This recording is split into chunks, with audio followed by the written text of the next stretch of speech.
حضرت عبداللہ بن عمر رضی اللہ تعالیٰ عنہما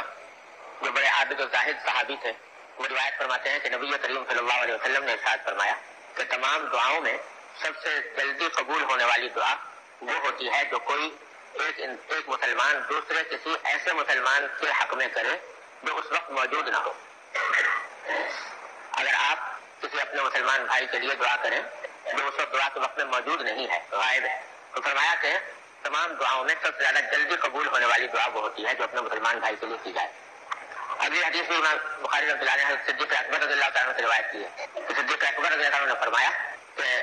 اپنے کسی مسلمان بھائی کے حق میں جو دعا کی جاتی ہے وہ اللہ تبارک و تعالیٰ قبول فرماتے ہیں۔ اور اگلی روایت بھی اسی مضمون کی نقل کی ہے حضرت صفوان ابن عبداللہ ابن صفوان، یہ حضرت ابو الدرداء رضی اللہ تعالیٰ عنہ کے داماد تھے۔ حضرت ابو الدرداء یہ ان صحابہ کرام میں سے ہیں کہ جو بڑے درویش منش صحابی تھے، اور نبی کریم صلی اللہ علیہ وسلم نے ان کو حکیم الامہ کا لقب دیا تھا، حکیم هذه الامہ، تو امت کے حکیم یہ ہیں۔ یہ خود بھی بڑے عابد و زاہد تھے، اور ان کی اہلیہ حضرت ام الدرداء رضی اللہ تعالیٰ عنہا جو بھی بڑی عابدہ زاہدہ خاتون تھی،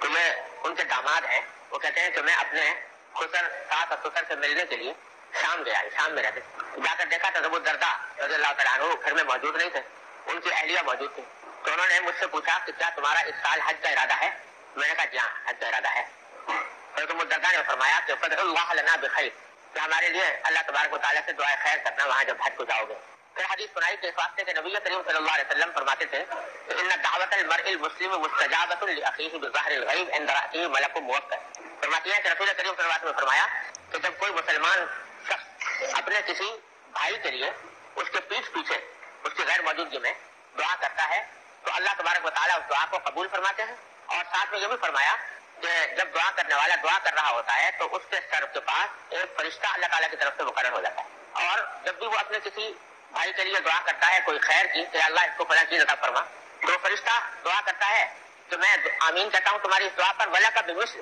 اور جو خیر بھلائی تم اپنے بھائی کے لیے مانگ رہے ہو میں اللہ تعالیٰ سے دعا کرتا ہوں کہ وہ بھلائی اللہ تعالیٰ تمہیں بھی عطا فرمائے۔ فرماتے ہیں کہ یہ میری ساس نے مجھے حدیث سنائی، اس کے بعد میں باہر نکلا تو ابو الدرداء رضی اللہ تعالیٰ سے ملاقات ہوئی بازار میں، تو انہوں نے بھی رسول کریم صلی اللہ علیہ وسلم کی اس حدیث کی تصدیق فرمائی اور کہا کہ واقعتاً رسول اللہ صلی اللہ علیہ وسلم نے یہ بات ارشاد فرمائی۔ تو اس سے معلوم ہوا کہ ایک مسلمان بھائی کی دعا دوسرے مسلمان بھائی کے حق میں جبکہ اس کے پیچھے پیچھے ہو تو یہ بڑی فضیلت کی چیز، اور اس میں بے شمار فوائد۔ پہلی بات تو یہ ہے کہ دعا بذات خود ایک عبادت ہے، میں پہلے بھی عرض کر چکا ہوں کہ دعا آدمی چاہے اپنے کسی دنیاوی مقصد کے لیے کرے، لیکن اللہ تبارک و تعالیٰ سے کوئی چیز مانگنا یہ بذات خود عبادت ہے، اور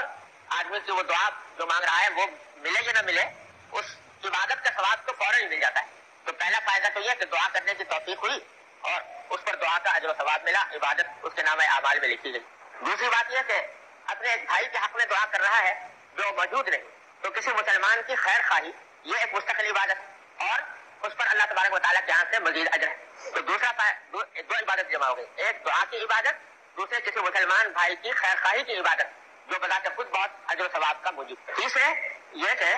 ابھی حدیث میں آپ نے سنا کہ اگر آپ اپنے کسی مسلمان بھائی کے لیے کوئی اچھائی کی دعا کر رہے ہیں تو فرشتہ اللہ تعالیٰ نے مقرر فرمایا ہے کہ وہ یہ دعا کرے کہ اس کو بھی ویسی ہی خیر مل جائے۔ اب ظاہر ہے کہ فرشتہ کس نے مقرر کیا؟ اللہ تبارک و تعالیٰ نے، تو اور یہ مقرر کیا اس کام کے لیے کہ یہ دعا کرو کہ اس کو بھی وہ مل جائے۔ تو مقرر جب کیا ہے تو کیا محروم کر دیں گے؟ تو جب خود مقرر فرمایا کہ اس کے واسطے دعا کرو تو در حقیقت نوازنا مقصود، بخشش مقصود ہے، اس بندے کے کو وہ خیر دینی مقصود ہے، اس واسطے انشاءاللہ وہ بھی ملے گی۔ اور بھائی کو جو خیر ملے گی جس کے لیے دعا کی ہے اس کو اگر وہ دعا قبول ہو جائے اور مل جائے تو اس سے اس کو جو نفع پہنچے گا، اس سے جو اس کو فائدہ پہنچے گا، جو کچھ خیرات حاصل ہوں گی اس میں تمہارا بھی حصہ ہو۔ لہذا یہ دعا کرنا دوسرے کے حق میں یہ بڑی ہی عظیم فضیلت۔ اپنے حق میں دعا کرنے میں تو دو فائدے ہیں، اور دوسرے کے حق میں دعا کرنے کے اندر چار فائدے ہیں، اجر و ثواب، طرح طرح کے اجر و ثواب بھی ہیں اور اس کے فوائد بھی ہیں بڑے عظیم۔ لہذا ہر مسلمان کو چاہیے کہ دوسرے مسلمان کے لیے دعا کیا کرے۔